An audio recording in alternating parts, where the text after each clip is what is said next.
गांव की शांत सुबह उत्तर प्रदेश के एक छोटे से गांव रामपुरा में सुबह की पहली किरणें जब खेतों पर बिखरती तो पूरा गांव हरियाली की खुशबू में महक उठता। यही गांव था जहां रामनाथ नाम का एक सीधा साधा किसान रहता था।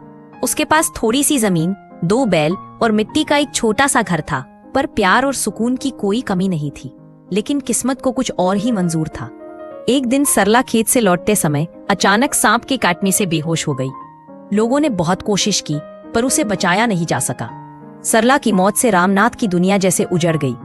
रवि और नीता अपनी माँ को पुकारते पुकारते रोते रहे, पर अब उनकी पुकारें केवल दीवारों से टकराकर लौट आती थी। मजबूरी का दूसरा रिश्ता। कुछ महीनों बाद गांव वालों ने कहा, रामनाथ, अब घर में बच्चों की देखभाल कौन करेगा? तू तो दिन रात खेतों में रहता है। घर में औरत की जरूरत है। रामनाथ ने कई दिन सोचा। उसे सरला की यादें छोड़ने का मन नहीं था, पर बच्चों की चिंता उसे बेचैन करती थी। आखिरकार उसने दूसरी शादी करने का फैसला किया।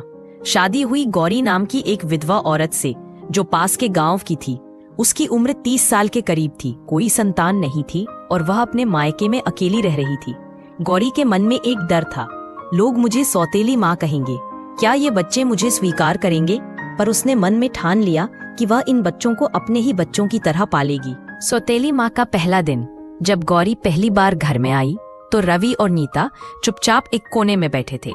उनके मन में नई औरत के लिए नफरत नहीं बल्कि डर था।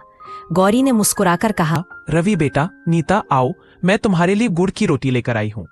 नीता ने डरते हुए रोटी ली, लेकिन रवि बोला, हमें किसी से कुछ नहीं चाहिए, हमारी माँ लौट आएगी। यह सुनकर गौरी की आंखों में आंसू आ गए। उसने कुछ नहीं कहा, बस धीरे से रसोई में चली गई। उस रात गौरी देर तक रोती रही। उसने खुद से वादा किया, एक दिन ये बच्चे मुझे माँ कहेंगे, चाहे जितना समय लगे। कठोर दिन और नरम दिल। गांव की औरतें अक्सर ताने मारती, देखो, सौतेली माँ आई है, अब बेचारे बच्चों की कौन जाने क्या हालत होगी। पर सच्चाई कुछ और थी। गौरी हर सुबह बच्चों के लिए खाना बनाती, उनके कपड़े धोती, स्कूल भेजती। एक दिन रवि स्कूल जाने से पहले बोला, माँ, आज स्कूल में ड्राइंग कंपटीशन है। गौरी का चेहरा खिल गया। अरे वाह, अच्छा बनाना, मैं तुम्हारे लिए नए रंग लाती हूँ। रवि ने चौंक कर देखा। पहली बार उसने उसे माँ कहा था। गौरी की आंखें भर आईं, पर उसने कुछ नहीं कहा, सिर्फ उसके सिर पर हाथ रखकर बोली, भगवान तुझे बहुत बड़ा बनाए बेटा। समाज की बातें और सच्चाई। धीरे धीरे गांव वालों को भी दिखने लगा कि गौरी कितनी मेहनती है। वह खेत में रामनाथ के साथ काम करती, घर का ध्यान रखती और बच्चों से प्यार करती। पर कुछ लोग तो हर जगह जहर घोलते ही हैं। एक दिन पड़ोस की श्यामा चाची ने नीता से कहा, बेटी, तुम्हारी सौतेली माँ तो तुम्हारा हिस्सा ले लेगी, तुम्हें कुछ नहीं मिलेगा। नीता डर गई। घर आकर बोली, पापा, क्या गौरी माँ हमारा घर छीन लेंगी? रामनाथ हैरान हुआ। किसने कहा? गौरी सब सुन रही थी। उसने बस मुस्कुराकर कहा, मैं इनका घर नहीं लूंगी रामनाथ, बल्कि इनका भविष्य बनाऊंगी। उस दिन के बाद रामनाथ ने मन में ठान लिया, गौरी मेरी जिंदगी की सच्ची साथी है। परीक्षा का समय बीतता गया। रवि अब 15 साल का हो गया था और नीता 11 की। दोनों स्कूल में अच्छा करते थे, लेकिन उसी साल बारिश नहीं हुई। खेत सूख गए, फसल बर्बाद हो गई, घर में खाने तक की तंगी आ गई। रामनाथ बीमार पड़ गया, बुखार, खांसी और कमजोरी। इलाज के पैसे नहीं थे। गौरी ने अपनी चूड़ियां बेच दी ताकि दवाई आ सके। रवि ने यह सब देखा और उसकी आंखें नम हो गई। उसे समझ आया कि यह औरत सचमुच उनकी माँ है। उस रात उसने गौरी के पैरों पर सिर रखकर कहा, माँ, अब मैं बड़ा हो गया हूँ, अब मैं खेत संभालूंगा। गौरी बोली, नहीं बेटा, तू पहले पढ़ाई पूरी कर, तेरा भविष्य ही मेरी मेहनत का फल है। सफलता की सीढ़ी। रवि ने माँ की बात मानी। उसने जी जान लगाकर पढ़ाई की। नीता भी कॉलेज में गई। कई साल बाद रवि इंजीनियर बन गया और शहर में नौकरी करने लगा। पहली तनख्वाह से वह माँ के लिए साड़ी और पिता के लिए जूते लेकर आया। गौरी ने साड़ी को माथे से लगाया। मेरा भगवान तो यही है। गांव में हर कोई कहता, देखो, सौतेली माँ ने तो कमाल कर दिया, जिसने दूसरों के बच्चे पालकर उन्हें इतना बड़ा बना दिया।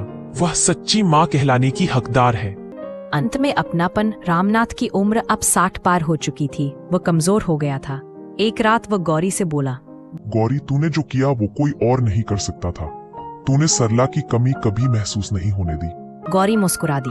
माँ होने के लिए जन्म देना जरूरी नहीं रामनाथ, प्यार देना ही सबसे बड़ी माँ की पहचान है। कुछ महीनों बाद रामनाथ का निधन हो गया। अब घर में सिर्फ गौरी, रवि और नीता बचे। रवि ने माँ को अपने साथ शहर ले आया। समाज का जवाब। शहर में एक दिन नीता की शादी थी। जब बारात आई तो सभी मेहमानों ने गौरी को आगे बिठाया। रवि ने सबके सामने कहा, आज अगर मैं यहाँ खड़ा हूँ तो सिर्फ इस औरत की वजह से जिसे लोग सौतेली माँ कहते हैं। मेरे लिए यह मेरी सच्ची माँ है। गौरी रो पड़ी, पर इस बार उसके आंसू खुशी के थे। कहानी की सीख। माँ वो नहीं जो जन्म देती है, माँ वो है जो अपना सब कुछ देकर पालती है। सौतेली शब्द समाज देता है, पर माँ का दर्जा तो प्रेम से मिलता है। कहानी का सारांश संक्षेप में, यह कहानी हमें सिखाती है कि हर सौतेली माँ बुरी नहीं होती। सच्ची ममता खून के रिश्तों से नहीं, दिल के रिश्तों से बनती है। समाज के ताने कभी कभी झूठे होते हैं, सच्चाई कर्म से साबित होती है।